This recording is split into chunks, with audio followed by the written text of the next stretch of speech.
Muy buenas noches. Es para el Colegio de Anestesiólogos del Estado de Morelos un gran gusto presentarles la siguiente sesión a cargo del doctor Rafael Eduardo Herrera Elizalde. Él es anestesiólogo cardiovascular pediátrico adscrito al Instituto Nacional de Cardiología. Nos va a hablar el día de hoy de valvulopatías en anestesia. Doctor, muchas gracias. Muchas gracias. Muchas gracias a ustedes. Bueno, pues antes que nada, aprovechamos un agradecimiento por la invitación. Y el tema que vamos a tratar el día de hoy habla sobre valvulopatías. Pero esas valvulopatías que no van a cirugía cardíaca, sino que nos vamos a enfrentar a ellas en el día a día. Probablemente con un diagnóstico ya previamente identificado, o bien como una valvulopatía que identificamos en la evaluación preparatoria, probablemente por un soplo. Entonces vamos a ver esos dos escenarios, de acuerdo a la información que se pueda poseer, qué podemos hacer para prepararnos, para prevenir alguna complicación, o en caso de que ésta se presente, para tratarla. Y si no conocemos el diagnóstico, pues darnos algunas pistas de qué es lo que deberíamos hacer. Entonces, pues muchas gracias por su asistencia y les voy a presentar cuáles son los objetivos de la plática. Vamos a ir paso a paso, vamos a caminar desde un proceso de definición, qué es una valvulopatía tanto en el aspecto congénito así como en el adquirido, un poquito de epidemiología y cuáles son los factores de riesgo. Posteriormente vamos a ver qué hay respecto a la anestesia y las valvulopatías y finalmente vamos a presentar algún caso clínico que va a ayudar a concretar la información que vamos a platicar. Siempre que hablemos de algo relacionado a cardiología o al sistema cardiovascular, es bien importante recordar anatomía y fisiología de forma breve, en la intención de que mientras más fisiología conocemos, fisiología cardiovascular, más fácil va a ser adaptar los cambios anestésicos en el aparato cardiovascular, ¿de acuerdo? Entonces, la definición o lo que es una valvulopatía, bueno, una valvulopatía se va a describir como una alteración funcional y o anatómica de alguna de las válvulas del corazón y que su etiología puede ser congénita, o sea, tenerla desde nacimiento y haberse agravado con el paso del tiempo, o adquirida, tal vez por cardiopatía reumática o incluso por la calcificación asociada a la edad.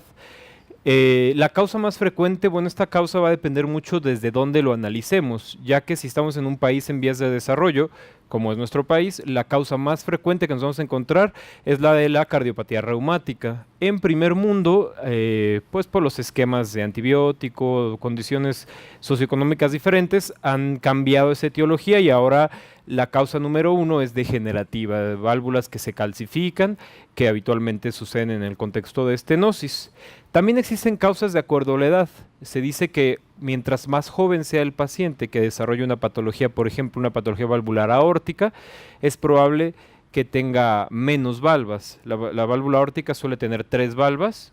Mientras más joven lo manifiesta un paciente, puede tener desde una sola valva, una sola cúspide, o incluso tener 2 cúspides, ¿no? El ejemplo sería esta es una válvula normal con sus 3 válvulas, una válvula aórtica, aquí están las coronarias, y entonces, bueno, hay una calcificación que se presenta en las comisuras. Esta es la habitual resultado de un proceso degenerativo con el paso del tiempo.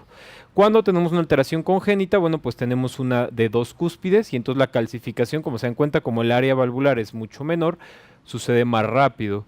Y hay incluso en los casos de menor edad que pueden tener una sola cúspide, solo tener una valva y solo abrir de una sola zona. Es una área muy pequeñita, entonces la manifestación de la enfermedad es más joven debido a ello.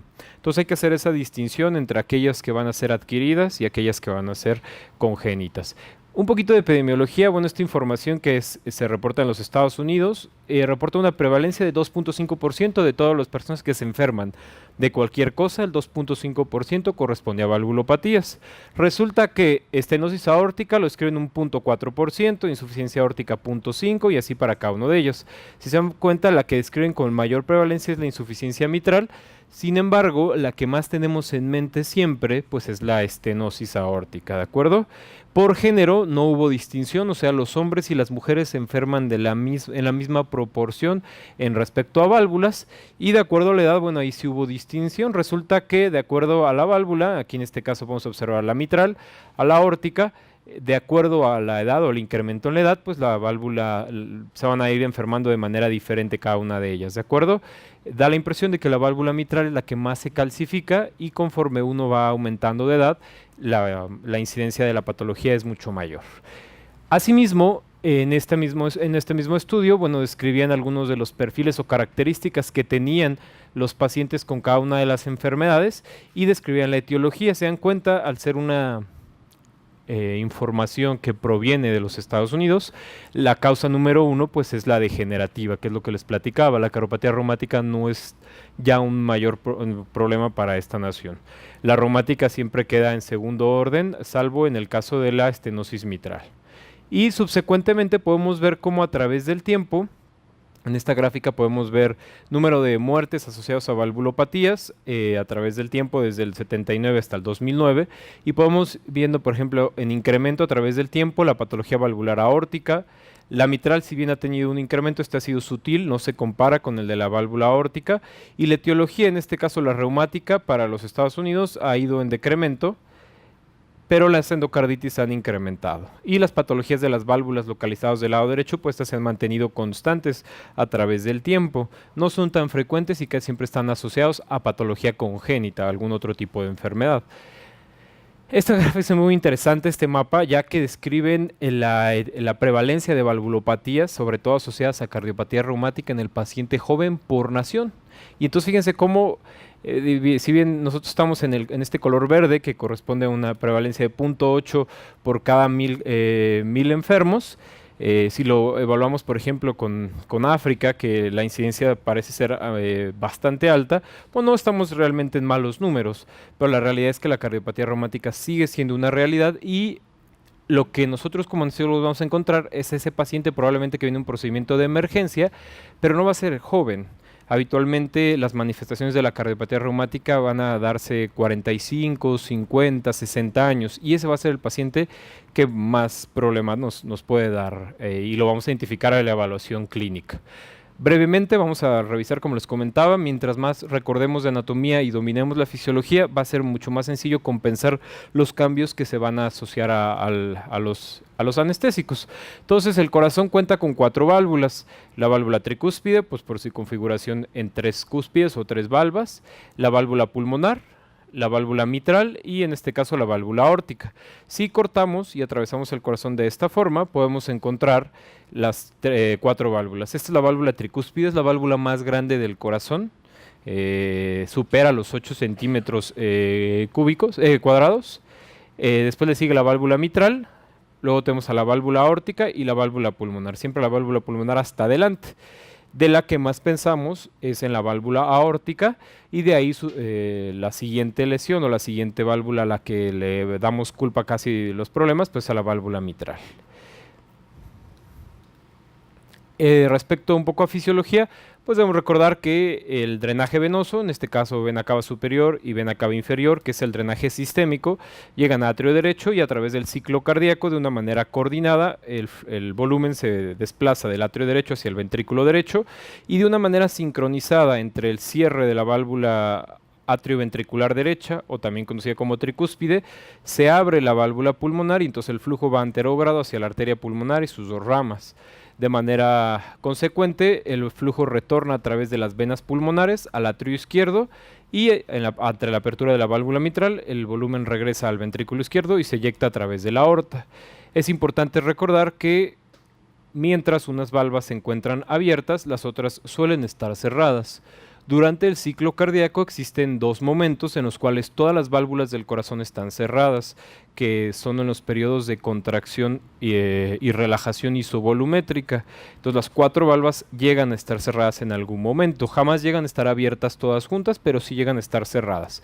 Y esta sincronía es muy importante, que se abra la válvula cuando corresponda y se cierre a sí mismo. Las enfermedades de las que vamos a hablar se asocian a ya sea que o no se abren cuando se deben abrir, o no se cierran cuando se deben cerrar, y entonces eso va a ocasionar que el flujo de sangre que debe pasar de una cavidad a otra sea o demasiado rápido o demasiado lento, o acumule volumen antes de la válvula o genere mayores presiones dentro de las cavidades. Entonces vamos a ir pensando en estos conceptos. poco a poco. Ahora vamos a hacer una pausa.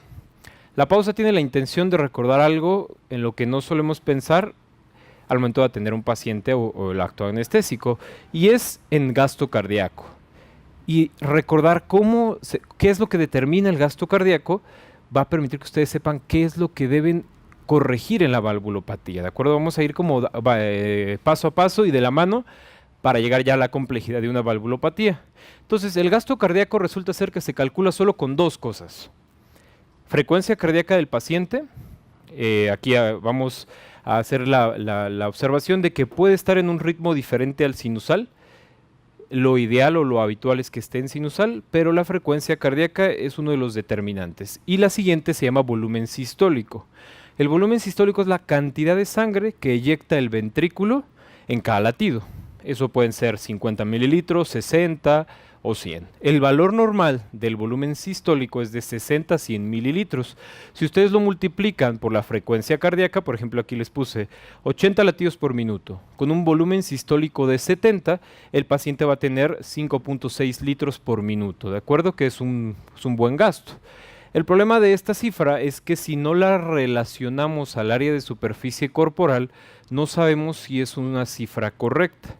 Área de superficie corporal es algo que el anestesiólogo no está muy acostumbrado ni a calcular ni a manejar. De hecho, a veces cuando se te introduce este concepto, no recuerda ni siquiera la fórmula, porque no es lo que solemos medir. Pero resulta muy importante, ya que 5.6 para una persona de 1,40 tal vez sea mucho gasto, con tal vez unos 60 kilos. Pero para una persona de 2 metros que pese 100 kilos y que su área de superficie corporal sea de 2 metros, tal vez 5.6 ya no sea el mejor número. Entonces la propuesta es que ahora nos vamos a enseñar a pensar un poquito en área de superficie corporal para que cuando calculemos gasto cardíaco podamos saber si ese gasto cardíaco convertido ahora en índice es el correcto para el paciente. Ahora, al momento de hablar de gasto cardíaco siempre sacamos estos conceptos de determinantes de gasto cardíaco, y estos determinantes pues son que la precarga, que la poscarga y que el inotropismo, pero se dieron cuenta en la definición inicial, no lo incluimos, solo dijimos frecuencia cardíaca por volumen sistólico. Entonces en esta tabla que tienen aquí abajo, pues aquí está, ¿no? Ritmo y frecuencia cardíaca, que fue lo que les describí aquí. El volumen sistólico es el resultado de todos estos elementos. Son elementos que a veces cuestan un poquito de trabajo dominar, pero vamos a tratar de desmenuzarlos. El primer concepto es el de la precarga. El de la precarga es una idea que inmediatamente que ustedes la escuchan, en lo primero que piensan es en volumen. Dicen precarga, volumen. Es una idea que si bien está encaminada de manera correcta, no es precisa. Precarga no necesariamente tiene que ver con volumen. Tiene que ver con qué tan lleno se encuentra el ventrículo al inicio o al final de la diástole.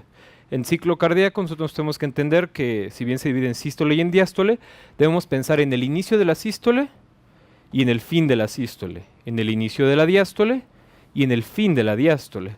Al final de la diástole, antes de que empecemos a contraernos, vamos a tener un cierto volumen. Ese es el volumen con el que vamos a trabajar, es el volumen máximo con el que se pudo llenar ese corazón. Precarga es un concepto de tensión, de presión, que se ejercen sobre las fibras del miocardio, en este caso ventrículo derecho o izquierdo, en el que estemos trabajando, y va a guardar relación con el volumen que tenga dentro del ventrículo, pero también con su complianza. Qué tan complaciente es al volumen, de tal forma que va a haber ventrículos, que lo van a ver más adelante, que son muy duros, los cuales con muy poquito volumen se llenan. Y entonces su precarga, entiéndase la tensión que debe tener al final de la diástole, es buena, pero se llenó solo con 60 mililitros. Entonces se dan cuenta que ya ahí el concepto de que precarga es igual a volumen ya no fue preciso, porque tuvo que ver con qué tan compliante era el ventrículo. Ahora lo van a ver en ejemplos más adelante. Ventrículos que están muy dilatados por la enfermedad de base necesitan para llenarse tal vez 300 mililitros. Y con 300 mililitros ya tiene la misma tensión que el otro escenario que les conté con 60. Entonces, guardó relación con volumen, pero no es específicamente la definición. La definición de precarga tiene que ver con tensión. Entonces hay que pensar en las dos cosas, volumen y complianza. Y la complianza se las va a dictar la enfermedad que tenga el paciente. Ahora lo vamos a desglosar. Estas curvas nos van a ayudar a entender este concepto de complianza. Dice volumen al final de la diástole ventricular y presión. Cuando un paciente tiene una complianza disminuida, con muy poco volumen la presión incrementa. Es similar a la complianza del pulmón. En esa sí solemos pensar y pensamos con mucha frecuencia. Cuando lo están ventilando, le asignan un cierto parámetro ventilatorio, o sea, por presión y por volumen, y ven cuánto logran, volumen tidal o qué presión pico obtienen. Ahí pensamos frecuentemente en compliancia. De hecho, hay los espirómetros que ponemos, vemos qué compliancia tiene y vemos con cuánto empezamos, con cuánto terminamos, si lo reclutamos, etcétera. El ventrículo también es así, aunque no es tan dinámica, pero también lo hace de la misma forma. Cuando ocupa menos volumen y tiene mayores presiones, es poco compliante, o viceversa, cuando tenemos grandes volúmenes y pocas presiones, es muy compliante. Es curioso, pero seguramente ustedes día a día, y tal no lo han visto, no lo han analizado, del día a día, y ahorita se van a dar cuenta, pasan pacientes con este perfil, que son de poca complianza, que son los pacientes hipertensos crónicos, sobre todo los mal controlados. Y ahorita vamos a poner un ejemplo de eso. Van a ver un electro y van a decir, ah, caray, ese paciente yo lo pasé la semana pasada, y hubo detalles que probablemente no consideraron que podían pasar en el manejo anestésico. Luego, nos regresamos. Eso fue respecto a la precarga. Luego pensamos en la poscarga. La poscarga no es otra cosa más que esto que ven aquí. ¿Qué tanta dificultad hay al vaciamiento ventricular? ¿De acuerdo? Mientras más poscarga, más trabajo le cuesta al ventrículo vaciarse. ¿De acuerdo? No necesariamente una presión alta siempre es buena, sobre todo en pacientes con ventrículos enfermos. Si yo tengo un ventrículo débil, si lo someto a mucha presión, él se va a cansar porque se tiene que vaciar ante una poscarga mucho más alta, que es como la impedancia del vaciamiento ventricular. Pero siempre pensamos en la poscarga solo sistémica, o sea, en un circuito mayor en la circulación. Pero también hay una poscarga pulmonar, ya que el ventrículo derecho se enfrenta también a la arteria pulmonar, y esa en algunos pacientes, hoy en día más frecuente, como los obesos que tienen síndrome de apnea obstructiva del sueño y que vamos a llevar una manga gástrica, ellos no solo tienen incrementada la poscarga sistémica, sino también tienen la pulmonar. Entonces también hay que recordar en ella cuando hablamos de determinantes de gasto cardíaco o de volumen sistólico. Y estos dos conceptos que también se nos van de la mano. Normalmente aquí nos ponían contractilidad cuando hablábamos de determinantes, pero ahora en contractilidad vamos a subdividirlo. ¿Y cómo lo vamos a subdividir? Inotropismo y lusitropismo. El inotropismo se refiere a qué tan capaz es el ventrículo de contraerse, de acortar sus fibras. Y es en lo que siempre pensamos, en la contracción, en cerrar, en que eyecte, en que expulse. El problema es que una buena cantidad de nuestros pacientes, sobre todo, como les dije, hipertensos crónicos, enfermos renales crónicos, tienen muy buena fuerza para contraerse, pero como se han hecho muy gruesos y son ventrículos poco compliantes, resulta que ya no se saben relajar como lo solían hacer. Entonces ahora se ponen duros y lo que hacen muy bien es esto, pero lo que hacen muy mal es relajarse. Y entonces ahora dentro de los determinantes del volumen sistólico también vamos a pensar en esto que se llama lusitropismo, que es la capacidad que va a tener esa masa ventricular o ese fibra de actina y de miosina de relajarse, de desacoplarse, ¿de acuerdo? Partición que vamos a poner va enfocada que ahora vamos a pensar en que el ventrículo tiene una fase sistólica, que es en la que siempre estamos pensando, y en una diastólica de la relajación. De hecho, no sé si lo habían pensado, pero el ciclo cardíaco, la fase que más dura en el ciclo cardíaco es la diástole. De hecho, casi 2/3 de la vida de todos ustedes la van a pasar en la diástole del ciclo cardíaco. Y no solo eso, sino además las cosas más importantes en el ciclo cardíaco suceden en la diástole. Nosotros somos seres humanos diastólicos. Entonces, casi no la estudiamos. De hecho, siempre pensamos en cómo se contrae, cuánto eyecta, cuánto volumen tiene, pero no pensamos en cómo se está relajando. Entonces piensen, si la diástole dura tanto, tal vez deberíamos conocer un poquito más acerca de ella, ¿no? Entonces, ya esos son los determinantes que vamos a estar pensando para todas las enfermedades o todas las valvulopatías que vamos a describir ahora. Vamos a tratar de determinar qué es lo que nos serviría, si ponerle más precarga, ponerle más poscarga y así sucesivamente. Vamos a hacer un ejemplo respecto a la fracción de eyección. Vamos a hablar un poquito de la fracción de eyección antes de que vamos a las valvulopatías, porque esta fracción de eyección siempre es problemática. ¿A qué me refiero? A que ustedes ven un ecocardiograma. Entonces les llega el reporte donde está lleno de una innumerable cantidad de números y de información, y el anestesiólogo honestamente, y digo, no hay nada que esconder, va y busca la FEBI, así. FEBI, a 60%. Perfecto, pásalo. Pide carga propofol, no hay ningún problema.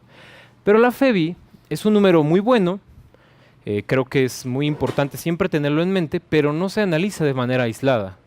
¿Por qué? Les voy a explicar por qué. Ejemplos bien sencillos. La fracción de eyección del ventrículo izquierdo no es otra cosa más que yo tenía tanto volumen y al final de la sístole me quedé con tanto volumen. Por ende, lo que yo eyecté fue X volumen. Eso es la fracción de eyección. No toma en consideración cómo está funcionando la mitral, no toma en consideración cuánto volumen tenía al inicio, solo dice 60%, 50%. Entonces vamos a poner el ejemplo, miren, gasto cardíaco es igual a frecuencia cardíaca por volumen sistólico, ¿no? Eso lo vamos a tener bien en mente. Y este paciente tiene una FEBI del 60%. Al final de la diástole, este paciente tiene 100 mililitros. O sea, cuando ya está a punto de contraerse, así justo antes, bueno, en el QRS de su electro, antes de que empiece la actividad mecánica, tiene 100 mililitros. Termina la actividad mecánica y toda la fase de eyección y tiene 40. Por ende, el volumen sistólico fue de 60 mililitros. Eso, de acuerdo a lo que vimos hace rato, pues está bien, ¿no? Porque era entre 60 y 100. Eso significa que 100 mililitros es el 100%, por ende 40 mililitros es el 40% y la fracción de eyección fue del 60%. Bajo esa lógica, si yo eyecté 60 mililitros, el gasto cardíaco multiplicándolo por los 80 latidos por minuto que yo aquí les puse, 4.800 mililitros, a 4.8 litros por minuto. Pero quedamos que los litros por minuto no nos sirven porque tenemos que indexarlo al área del paciente para que sepamos de acuerdo a su complexión si eso es bueno o es malo. Resulta ser que este paciente tiene 1.8, que es mi área de superficie corporal, y entonces dice que tiene 2.6 litros por minuto o 2.600 mililitros por minuto. Eso está bien, es un índice cardíaco suficiente como para hacer tus actividades de la vida diaria sin problema. Ahora veamos el siguiente ejemplo. Dice, fracción de eyección similar, ¿no? Pero ahora fíjense que este paciente tiene FEBI de 20. ¿Quién le daría una anestesia a un paciente que así ven el eco y dicen, ese paciente tiene FEBI de 20 y tiene, digamos, una plastía inguinal? ¿Quién diría, yo lo paso a procedimiento quirúrgico? ¿O quién diría, mejor que lo vea el cardiólogo porque es muy probable que se complique durante el procedimiento? Mejor lo diferimos porque además es programado. Pues yo creo que una buena cantidad decidirían diferirlo. Pero ahora si yo les digo que tiene una apendicitis, un único médico de guardia, ahí no hay forma de hacerse a un lado, ¿no? Entonces vamos a analizar cómo no necesariamente una FEBI baja siempre implica que el paciente está en falla cardíaca, ¿de acuerdo? Entonces fíjense cómo está el análisis. Este paciente tiene una enfermedad, hay una buena cantidad que lo pueden ocasionar, en donde estás dilatado. ¿Eso qué significa? Que tu ventrículo ya no tiene el tamaño normal, sino ahora tiene un tamaño muy grande, está muy dilatado, ¿de acuerdo? Entonces esa dilatación ha desencadenado que al final de la diástole yo tenga 350 mililitros. Ya no tengo 100 como hace rato, ya tengo 350. Y cuando yo hice mi periodo eyectivo, mi fase sistólica, me quedé con 280. Por ende, mi volumen sistólico fue de 70. Quedamos que el volumen sistólico normal, 60 a 100, ¿no? Entonces, 350 mililitros es el 100%, 280 es el 80%, la FEBI es del 20%. Y si calculan el gasto cardíaco, ¿ya vieron cuánto tiene de gasto? Y si lo llevan al área de superficie corporal, ¿ya vieron el índice? Entonces resulta que tenía FEBI de 20%. Y es una FEBI, o sea, es alerta esa FEBI, hay que ver por qué la tiene. Entonces vamos a leer los demás datos del eco para encontrar la causa del 20%. Pero este paciente probablemente tenga muchísimo más gasto que el que tengamos nosotros. Este paciente no va a estar en falla cardíaca, de hecho va a estar hiperdinámico. Entonces tal vez él no requiera que lo difiramos, tal vez ciertas medidas, ciertos cuidados, pero puede entrar a sala. Pues se dan cuenta que entonces la FEBI de 20% ya no fue esa regla de si tiene menos de tanto, no lo vamos a pasar hasta que lo vea el cardiólogo, no lo vamos a pasar hasta que optimicemos la que ustedes quieran que se optimice. Pero la realidad no siempre es así, por eso hay que ser muy cuidadosos al interpretar la fracción de eyección. Porque resulta que otra vez tenemos otro paciente con FEBI de 20. Pero ahora él tiene otra enfermedad en donde está hipertrófico. O sea, el ventrículo, como tuvo mucha poscarga mucho tiempo, pensemos el hipertenso crónico, por ejemplo, que es casi el de todos los días, el ventrículo está grueso. Y esto va a ocasionar que la cavidad sea pequeña. Y si la cavidad es pequeña es poco compliante, ya lo platicamos hace un momento. Y no se sabe relajar bien. Y entonces al final de la diástole solo tiene 60 mililitros. Y luego al final de la sístole tiene 48, entonces su volumen sistólico fue de 12. Y si ustedes hacen todo el cálculo que aquí pusimos, vean el índice que le queda. No es ni de 1 litro el índice cardíaco. Este paciente, si en verdad, si lo vemos feo, probablemente se comience a complicar. Entonces por eso les decía que la FEBI es un número muy importante. Sí hay que irlo a buscar, pero que no sea lo único que observen en el estudio ecocardiográfico, porque es probable que en una buena cantidad de los casos no sea el número absoluto que les va a hacer diferir el procedimiento, ¿de acuerdo? Hay que recordar que nosotros pasamos a quirófano pacientes con cierta clínica. A veces la clínica es mucho más importante que los números. No pasamos números a quirófano, pasamos pacientes, ¿de acuerdo? Ahora, ¿qué opinarían ustedes si yo les digo que así como una FEBI baja es mala, una FEBI muy alta es mala? ¿Qué les parece que yo les digo? El paciente tiene FEBI del 80%. Lo pasan tranquilos, le dan propofol más de lo habitual porque pues tiene muy buena función contráctil. Pues no es así en realidad. Resulta ser que cuando ustedes tienen un paciente que ha tenido una valvulopatía aórtica en estenosis por años y que entonces ha desarrollado una hipertrofia concéntrica de manera compensadora, la cavidad se hace muy pequeña. Pero esta masa ventricular, pues tiene mucha masa ventricular, es muy fuerte. Entonces eso significa que si mi cavidad es pequeña y mi fuerza, mi masa ventricular es muy fuerte, yo voy a inyectar todo lo que tengo en mi cavidad. O sea, me voy a exprimir por completo. Y entonces mi fracción de eyección va a ser muy alta. Pero el problema de una fracción de eyección tan alta, por ejemplo, volumen al final de la diástole de 60. Al final de la sístole de 12, eyecté 48, es un número bajo, pero la eyección fue muy alta, del 80%. Y si ustedes hacen el cálculo, el índice queda en 2.1. Es un índice así como en el límite, como que ya empiezo a tener, probablemente él sea una clase funcional 2, tirándole al 3. Entonces, si él, porque tiene una FEBI muy alta, lo manejamos como cualquier otro paciente, porque nosotros nos dijeron que si la FEBI está al 50% para abajo, lo cuidara, pero nunca me dijeron que si estaba muy alta también tuviera cuidado, pues entonces aquí ya nos ponemos en el panorama de que también demasiado elevada la fracción de eyección va a hacer daño, ¿de acuerdo? Por ende concluimos que la fracción de eyección no se va a analizar de manera aislada, ¿de acuerdo? Vamos a pensar bien de qué forma está el ventrículo, ¿de acuerdo? Entonces la pregunta es, ok, FEBI de 50%, ¿está dilatado? ¿O está hipertrófico? ¿O está normal?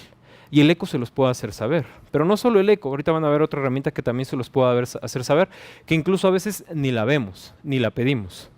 Pero bueno, continuando. ¿Por qué nos detuvimos en todo esto? Lo vamos a ir entendiendo más adelante, pero es muy importante que entiendan el comportamiento de un corazón dilatado o hipertrófico, porque las valvulopatías eso hacen, dilatan o causan hipertrofia, ¿de acuerdo?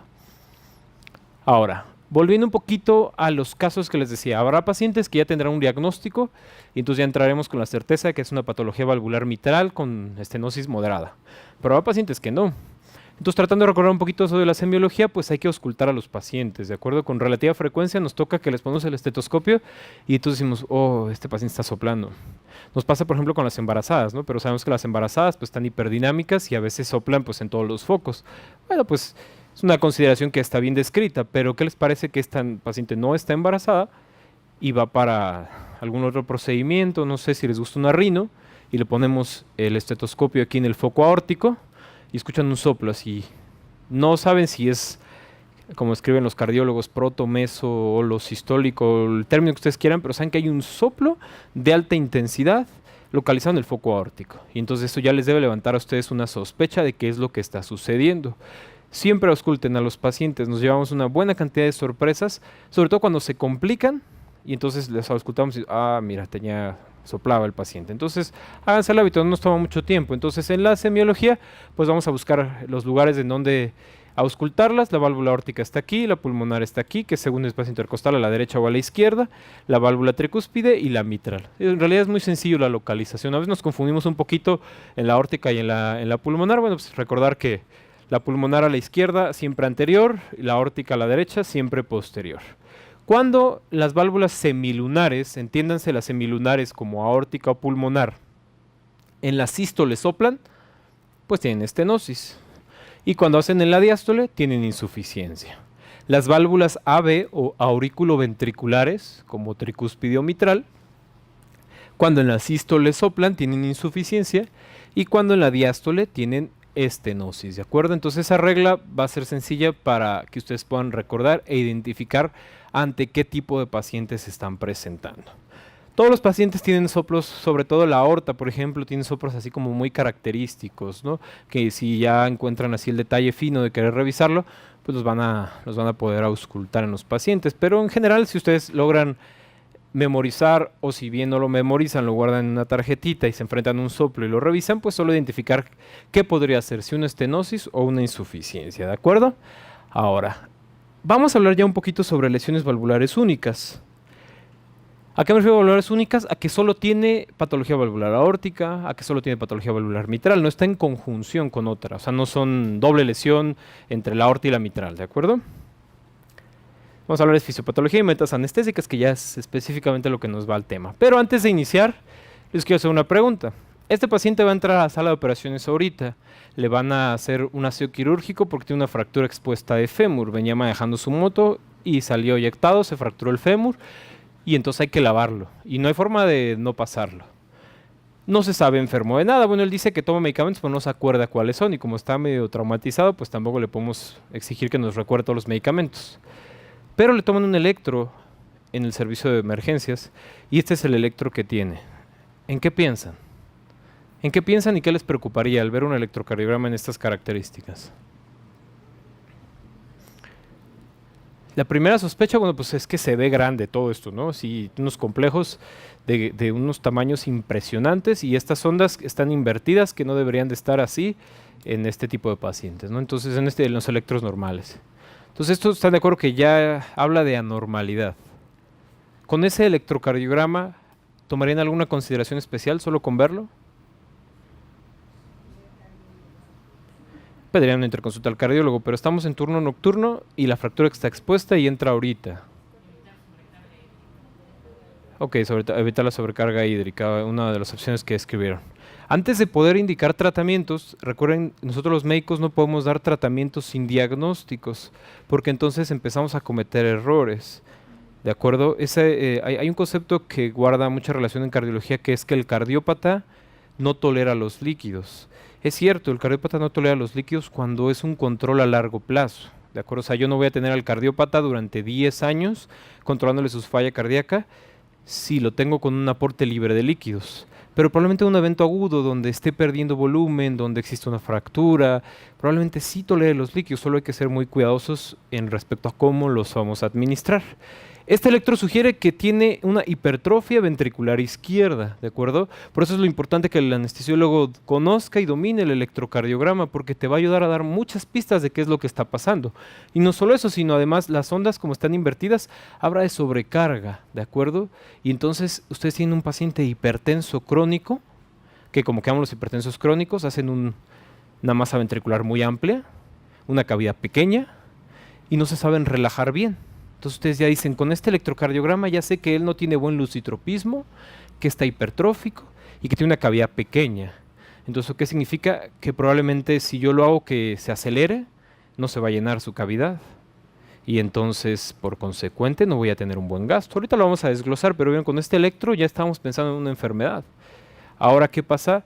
Sí, les voy a poner otro ejemplo. Uno de los ejemplos que es muchísimo más grave que una patología en estas características, una embarazada que viene en trabajo de parto y entonces resulta ser que esta paciente viene sin trabajo de parto, pero viene con disnea, congestiva, desaturada y ustedes no entienden por qué, piensan que tiene que ver algo con lo obstétrico Y por ahí alguien le toma un electro, pero nadie lo había visto, hasta que ustedes toman y revisan el electrocardiograma, y entonces resulta ser que lo empiezan a revisar, empiezan a buscar anormalidad, descubren que la onda P se ve extraña, se ve muy larga, un voltajes incrementados, y cuando se van a B1, que es de las derivaciones que nos ayuda un poquito más a orientarnos cuando hay enfermedad de la onda P, la segunda fase, por así decirlo, de la onda P está así invertida y profunda. Entonces, ¿qué significa? Que tiene crecido el atrio izquierdo. Es muy probable que esté embarazada, que está congestiva, en falla cardíaca, tenga estenosis mitral. Y la estenosis mitral embarazada es una de las cosas de gran dificultad para manejar.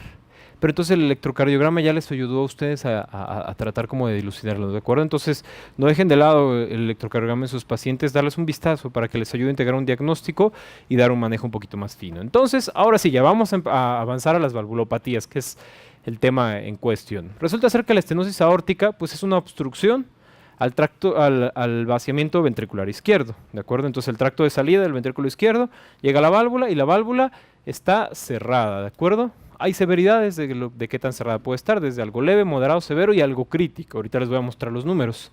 Pero el chiste es que conforme está cerrada, tras el paso del tiempo, bueno, cuando yo me trato de vaciar, el estrés parietal que se presenta en la masa ventricular izquierda incrementa, pum, pum, pum, pum, pum. Y entonces el ventrículo siente como que lo están presionando.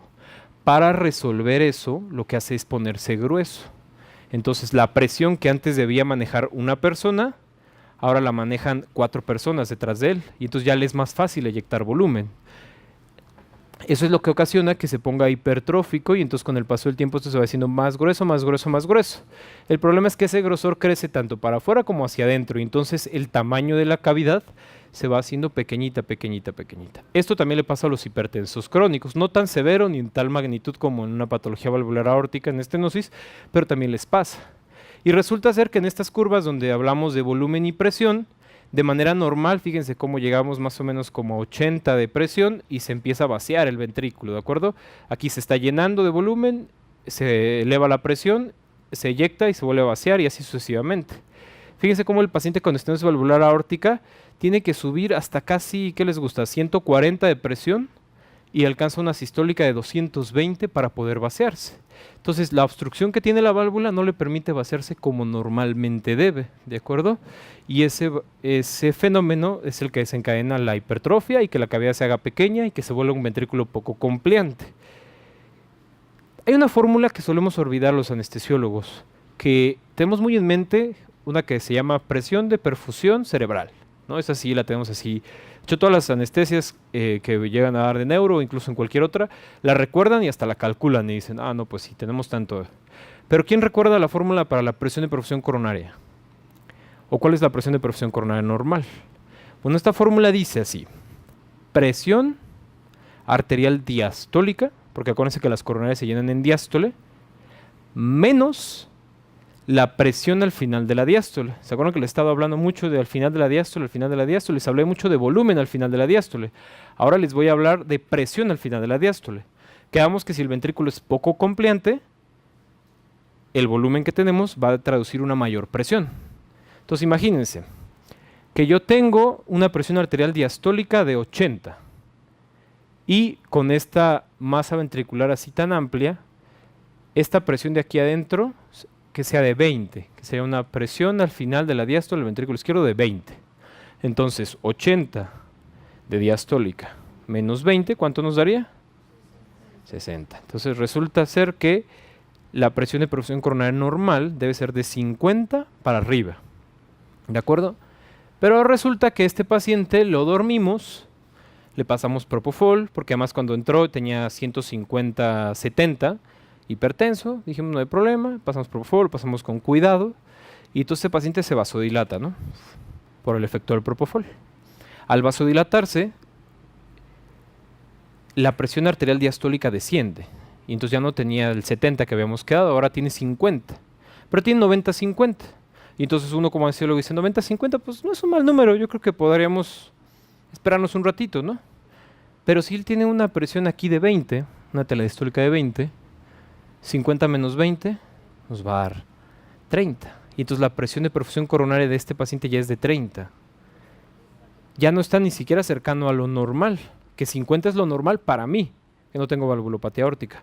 Pero ahora es que si tengo valvulopatía aórtica, yo ya no vivo con 50, porque como mi ventrículo es más grueso, necesito más fuerza para recorrer la sangre a través del ventrículo, entonces tal vez ya requiera 60. Entonces estoy a la mitad de lo que requiere el paciente, con 60-50, digo con 90-50, que normalmente dirían, no, pues es un buen número, 90-50. Sí, en fisiología Guyton es un buen número, pero el problema es que este paciente no tiene fisiología Guyton porque la patología valvular aórtica o la hipertensión crónica lo llevó a que requiera de presiones más altas para poder vivir.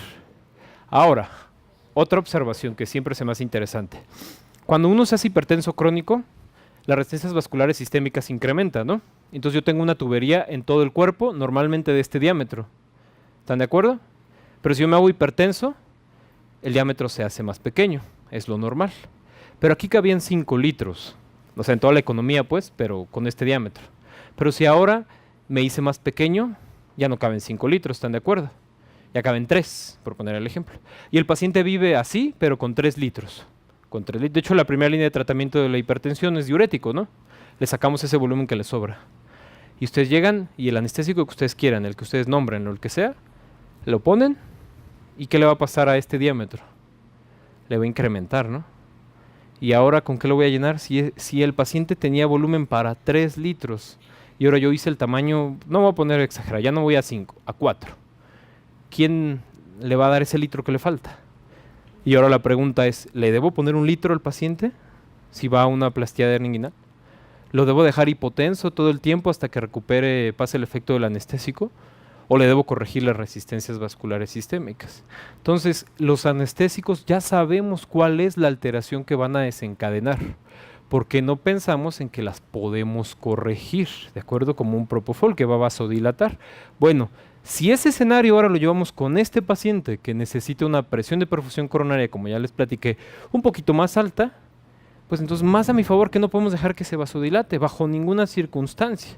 Ahora tenemos el ejemplo o el escenario de el paciente, por ejemplo, que tiene la cavidad pequeña y dicen, bueno, pero le voy a poner ketamina porque la ketamina mantiene las resistencias, pero también aumenta la frecuencia cardíaca. Y si quedamos que esta cavidad está chiquita, necesita tiempo para llenarse, pero si ustedes lo aumentan la frecuencia cardíaca, ya no tienen tiempo para llenarse, ¿no? Entonces, cuando analizamos cada enfermedad, tenemos que pensar en todos los determinantes. Esta es una gráfica donde va a escribir la presión dentro de la aorta versus la presión dentro del ventrículo izquierdo. Y ustedes se dan cuenta, hay una gran diferencia entre el gradiente pico que tiene el ventrículo versus el de la aorta. Todo este gradiente de presión es la diferencia que hay entre dentro del ventrículo y la aorta. Y por ende va a traducir presión para que se llenen las coronarias. Piensen siempre en eso. Va a desencadenar pues un mayor consumo de oxígeno, una presión dentro del ventrículo izquierdo mucho más alta y va a desencadenar hipertrofia de esa cavidad. Por ende va a llevar esa gran presión a darle menor aporte, una compliancia ventricular, como les he venido explicando, disminuida del ventrículo izquierdo, y la presión al final de la diástole incrementada, que es el número 20 que les decía hace un momento. Entonces, ¿qué vamos a hacer cuando tengamos un paciente con estenosis aórtica? Esta es la forma en la que se clasifica, una de las muchas formas, porque bueno, los europeos y los americanos desencadenan, generan guías y cada uno los clasifica de acuerdo a severidades, pero estas son las metas que debemos buscar.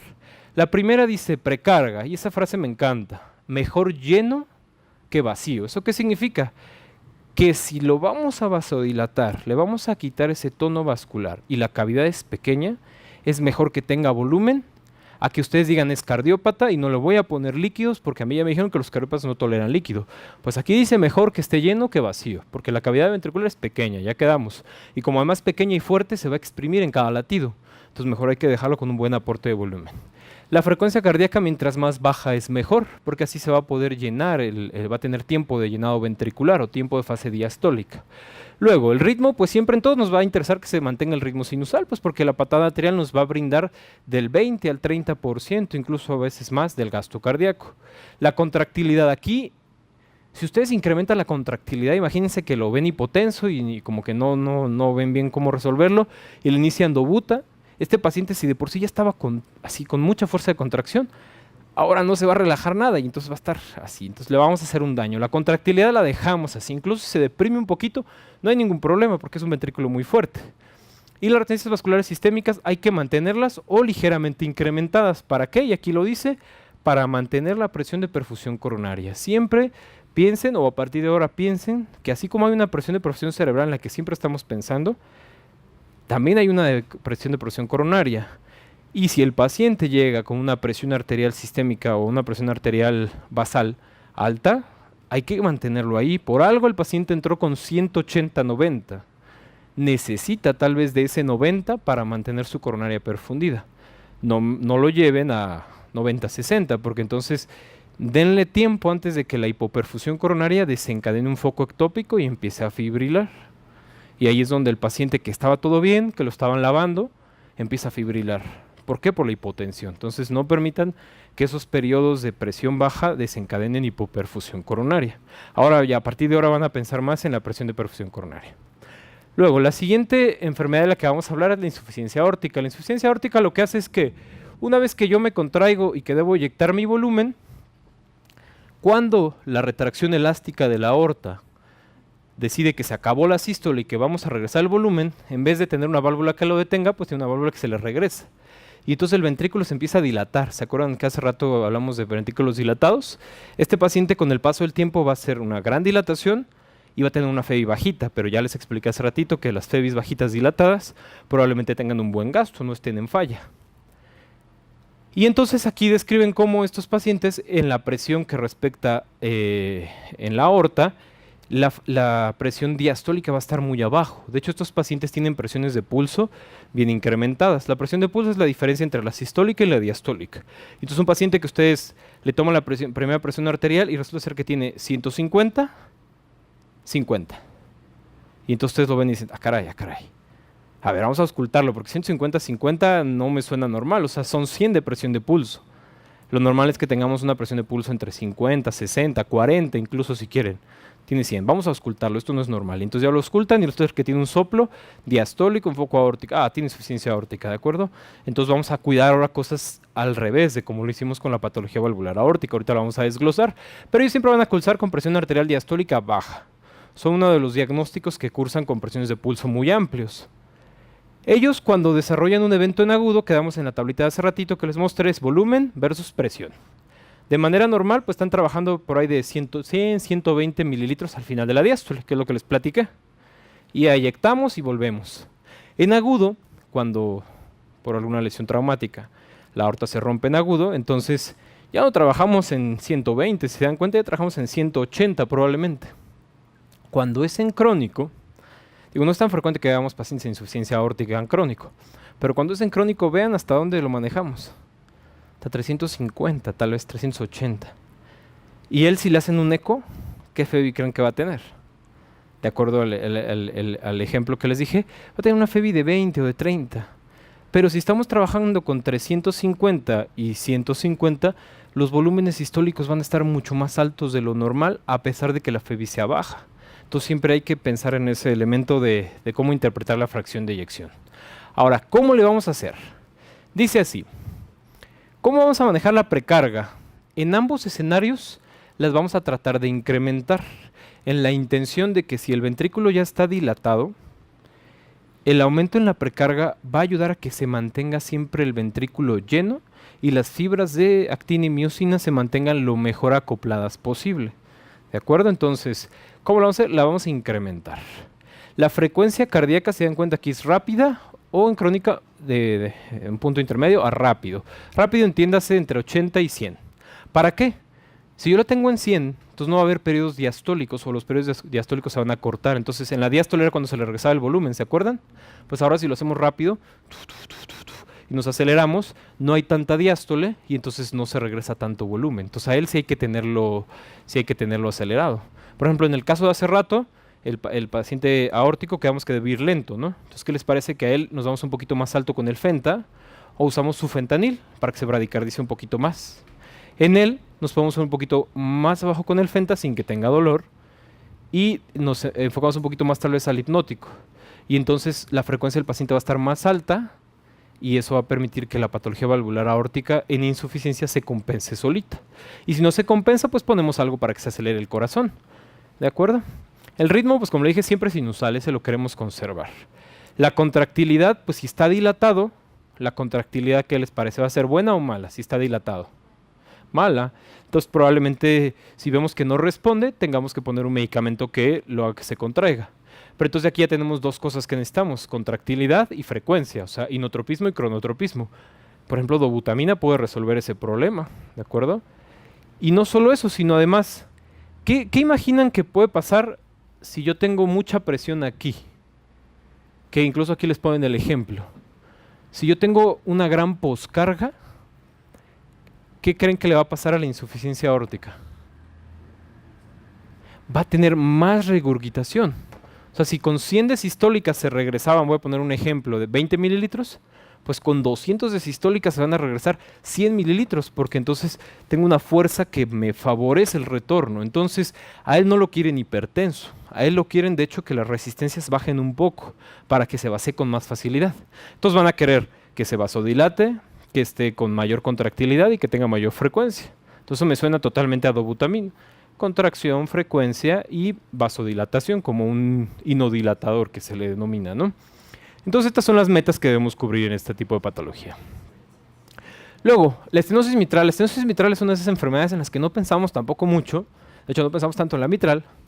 Pero esta es una de las enfermedades más bravas, más difíciles que se pueden encontrar. Porque resulta que en la aórtica, pues aquí está la obstrucción, pero el ventrículo es fuerte, ¿no? Entonces él se puede encargar un buen tiempo de vaciarse.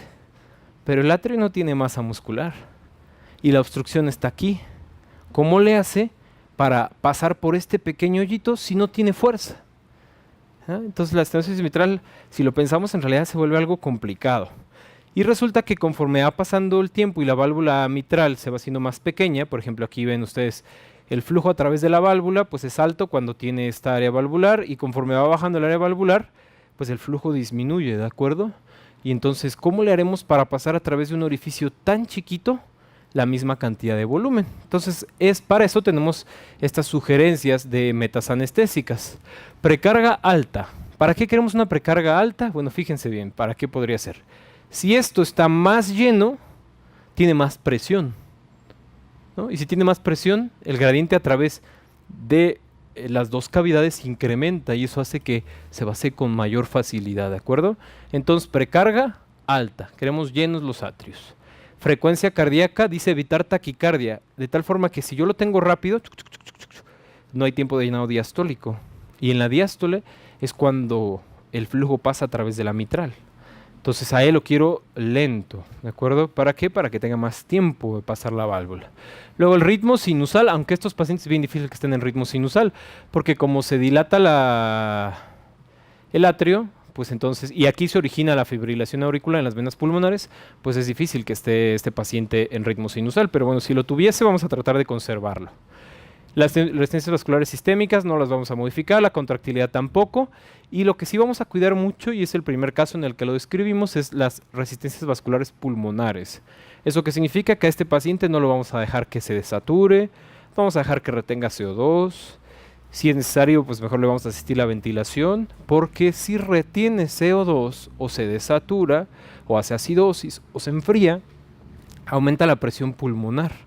Y si él de por sí ya tiene aumentada la presión pulmonar porque la mitral no se vacía, pues ahora ustedes le están ayudando con elementos de reactividad vascular pulmonar, ¿de acuerdo? Entonces no dejar que se desature, no dejar que...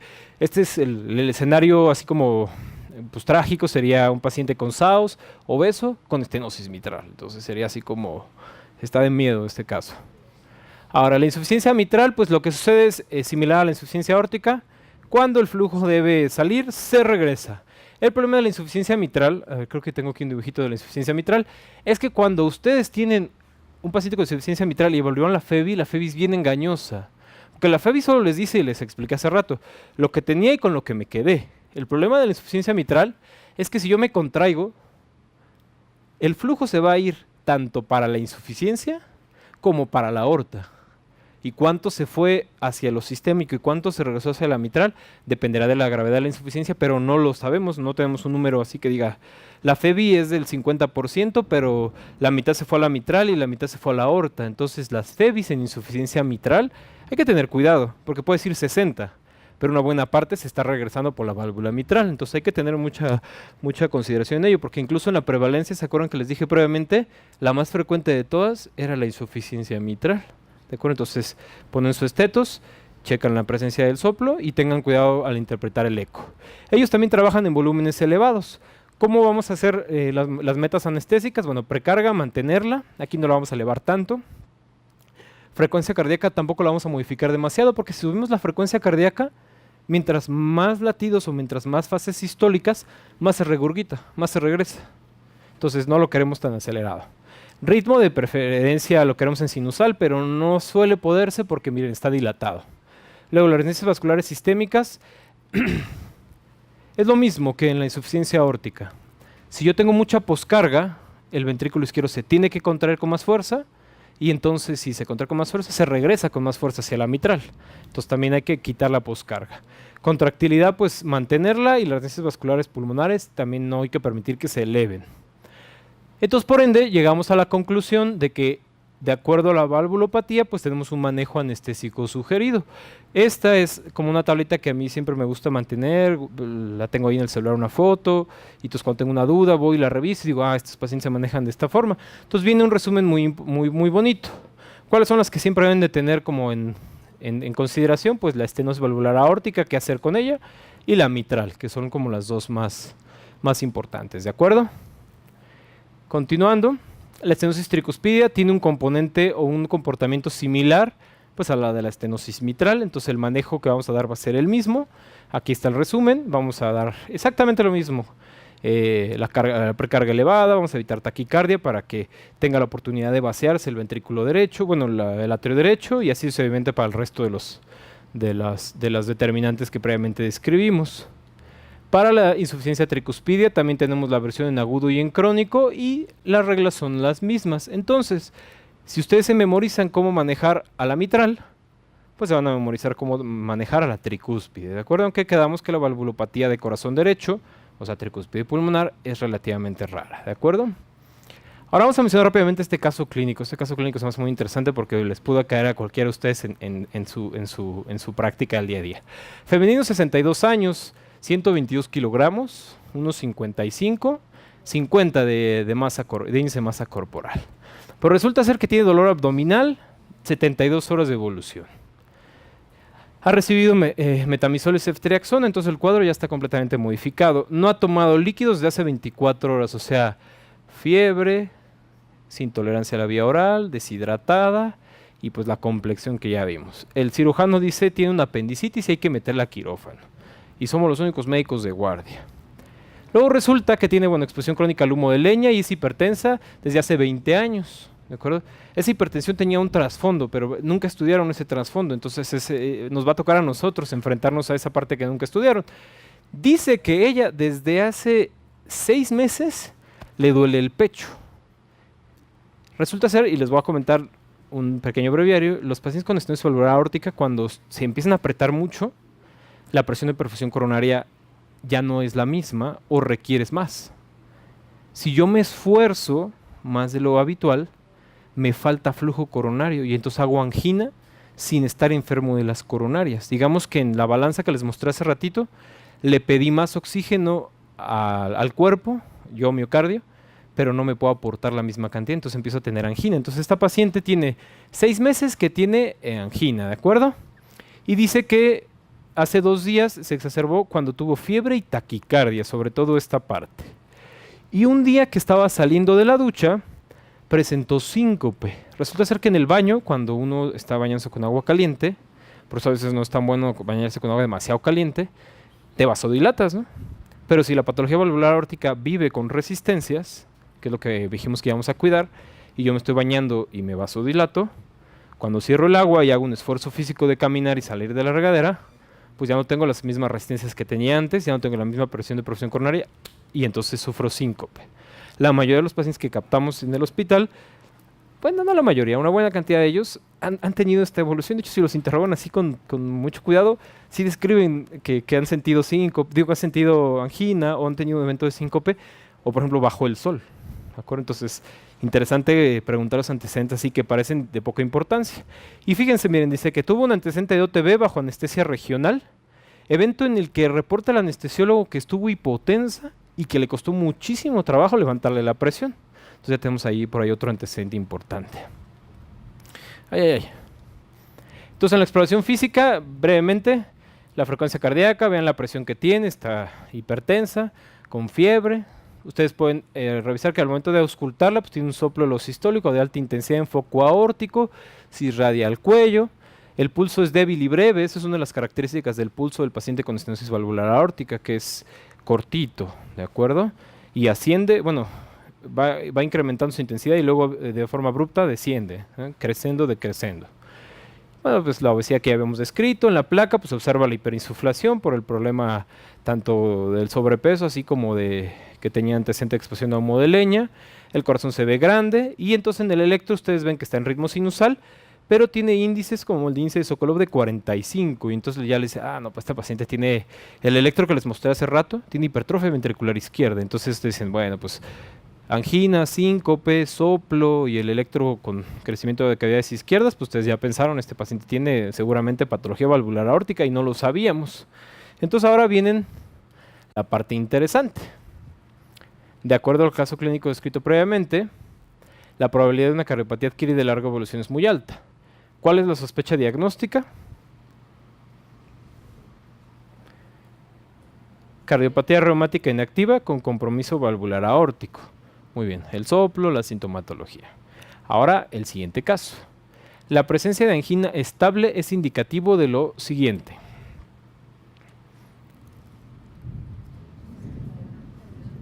¿Cuál? Estenosis aórtica de gran severidad, ¿de acuerdo? No hay que confundirnos, les comenté hace rato, la angina sí, la mayoría de las veces tiene que ver con cardiopatía isquémica, con lesión en las coronarias, pero en el caso de los pacientes con patología valvular aórtica es tanto la demanda que entonces pues tenemos una deuda en el flujo coronario. Luego, la exacerbación de la angina hace 2 días, asociado a la fiebre y a la elevación de la frecuencia cardíaca, responde a ¿qué mecanismos?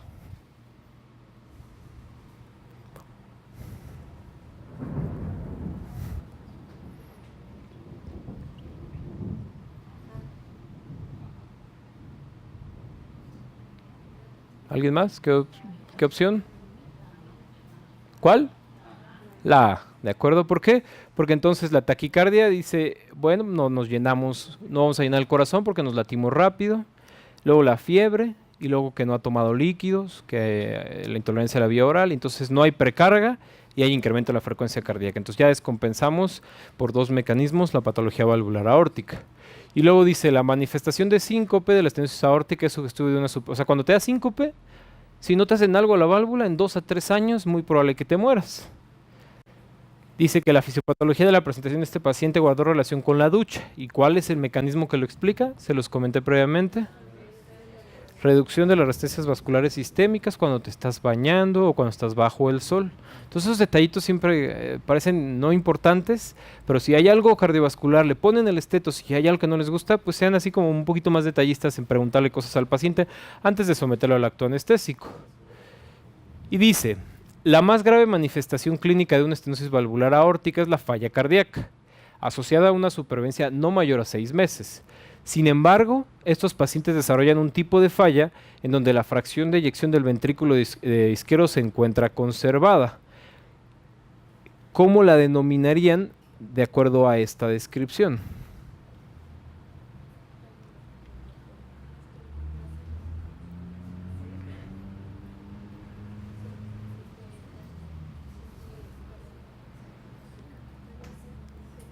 Es la C, ¿de acuerdo?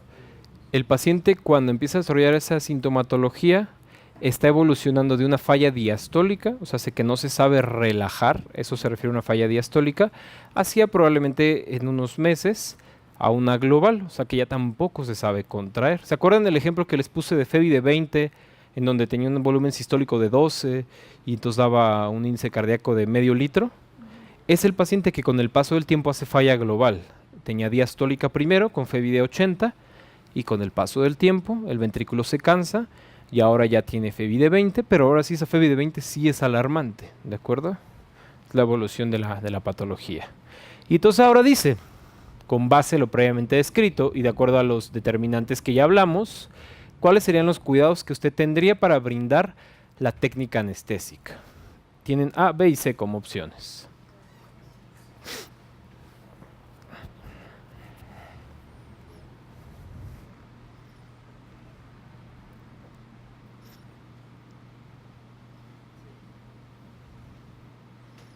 ¿Cuál? ¿Alguien opina diferente?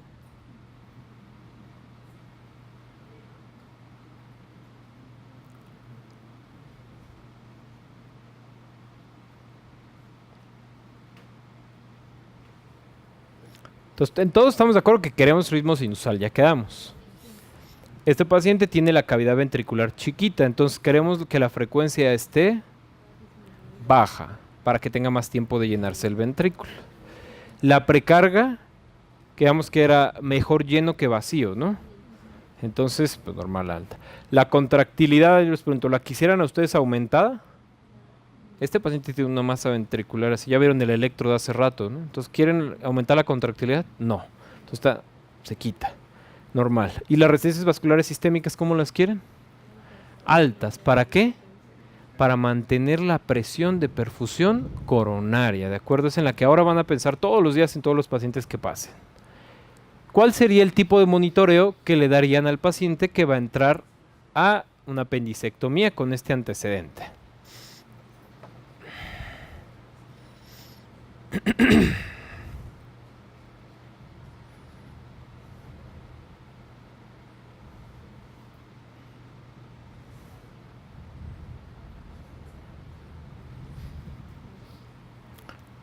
¿Qué deciden?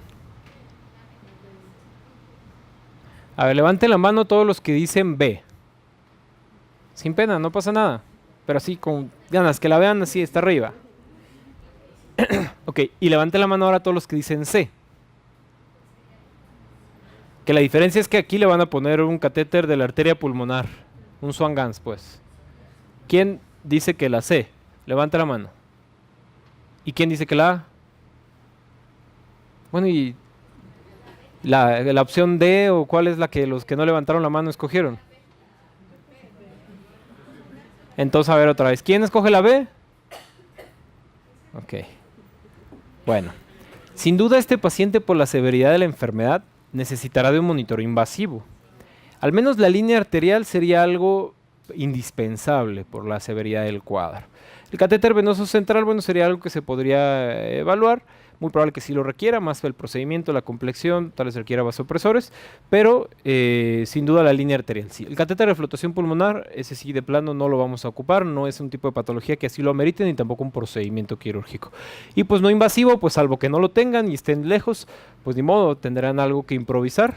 Por ejemplo, hay una técnica de ponerle 2 brazaletes y entonces un brazalete configurado cada 2.5 minutos y el otro así mismo, y entonces los intercalan y ya tienen una presión con mayor frecuencia, ¿verdad? Es una opción tratando de ponerse creativos, pero idealmente pues presión arterial invasiva. Entonces ahora, ¿qué vamos a hacer con nuestros anestésicos? Ya vimos cómo se calcula el gasto, cuáles son sus determinantes, las diferentes valvulopatías, pues solo hay que recordar qué daño hace nuestro anestésico y tratar de compensarlo, y nada más. Entonces fíjense, fentanil, pues disminuye la frecuencia cardíaca. Si tu paciente no le conviene la frecuencia cardíaca baja, pues entonces ten cuidado con la dosis de fentanil. ¿De acuerdo? Como por ejemplo una insuficiencia. Quedamos que las insuficiencias no las queremos lentas, las queremos rápidas. Entonces no vamos a irnos tan altos con la dosis de fentanil. O vamos a usar fentanil en vez de otro opioide que sea más potente. Tiopental, por ejemplo, el tiopental disminuye la contractilidad. Entonces si ya tiene disminuido la contractilidad, pues digamos que está dilatado porque tiene insuficiencia aórtica o insuficiencia mitral, pues entonces vamos a evitar tiopental. Propofol, bueno, el vasodilata, ¿de acuerdo? Entonces, pues vamos a evitar esa vasodilatación. El propofol también agrava la disfunción diastólica, entonces ese ventrículo que está así bien grueso, pues hay que tratar de no hacerle más falla, ¿de acuerdo?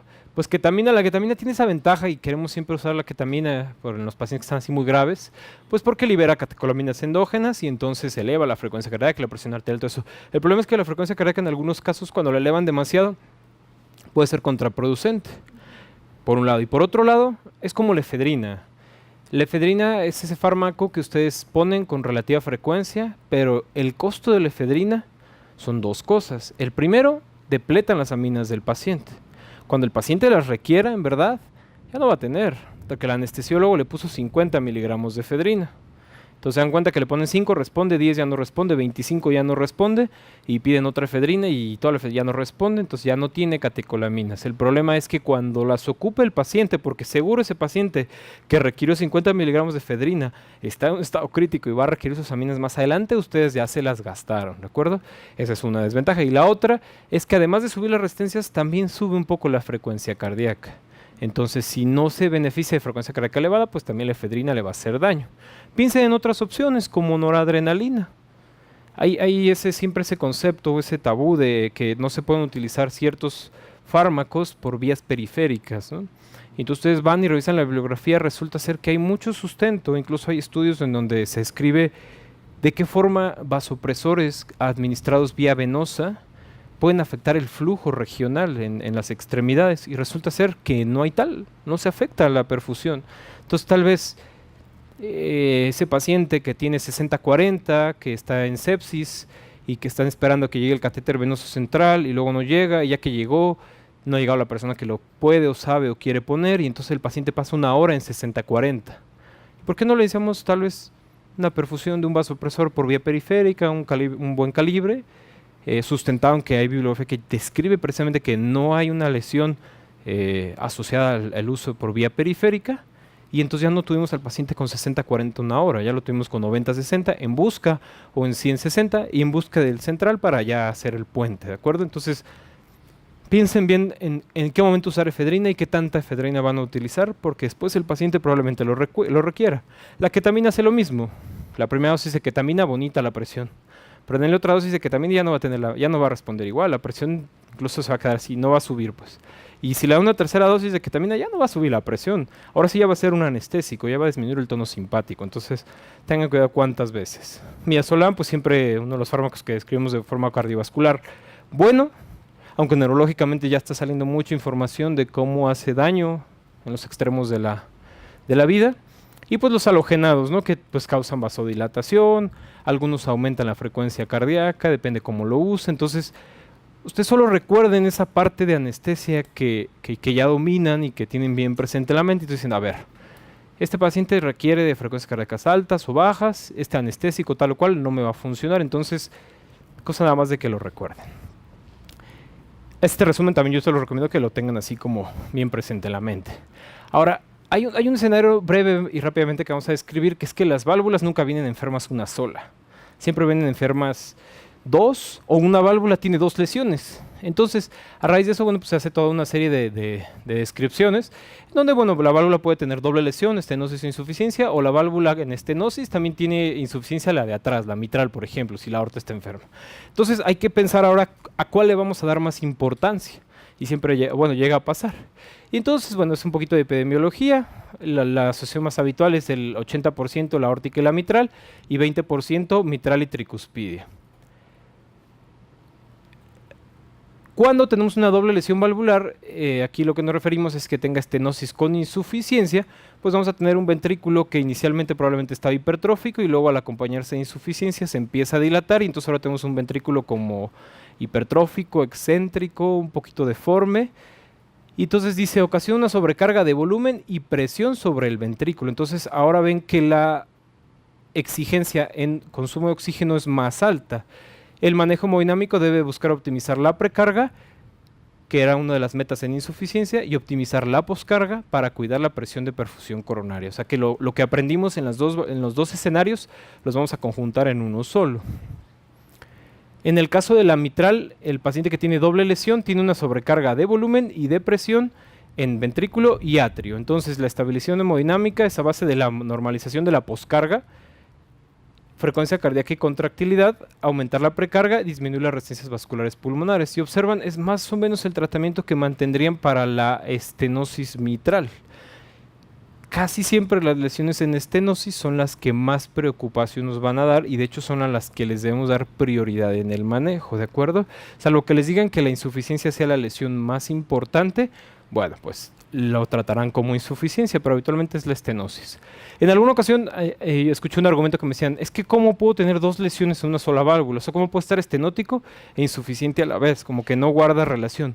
El problema es que, bueno, sí es congruente porque la estenosis sucede en un momento del ciclo cardíaco y la insuficiencia sucede en otro momento del ciclo cardíaco, ¿de acuerdo? Entonces la válvula nunca se abre ni tampoco se cierra.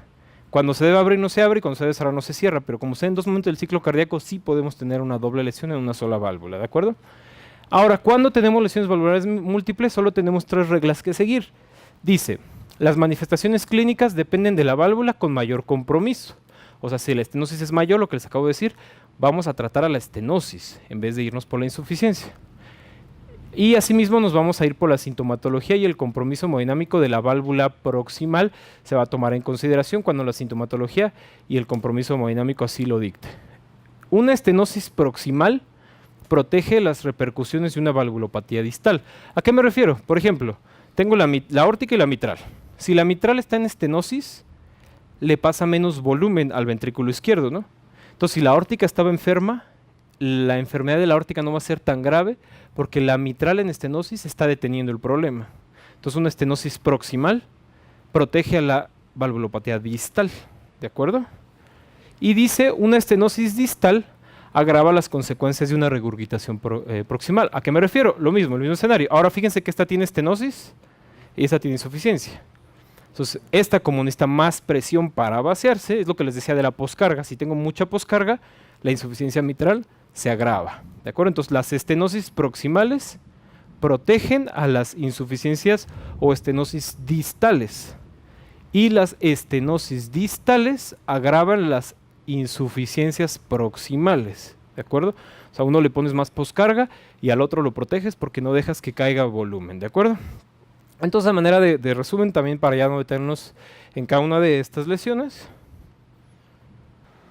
le agregamos una patología mixta, ¿no? Entonces, por ejemplo, en la estenosis mitral con insuficiencia aórtica, estos van a ser los determinantes que van a cuidar y de esta forma. Esta es una estenosis antes de una insuficiencia, entonces quedamos que la estenosis va a proteger a la insuficiencia, entonces vamos a tratar más bien a la estenosis. Lo mismo aquí, la estenosis antes de la estenosis va a protegerla y entonces vamos a intentar tratar un poquito más a la estenosis que a la mitral que a la aórtica.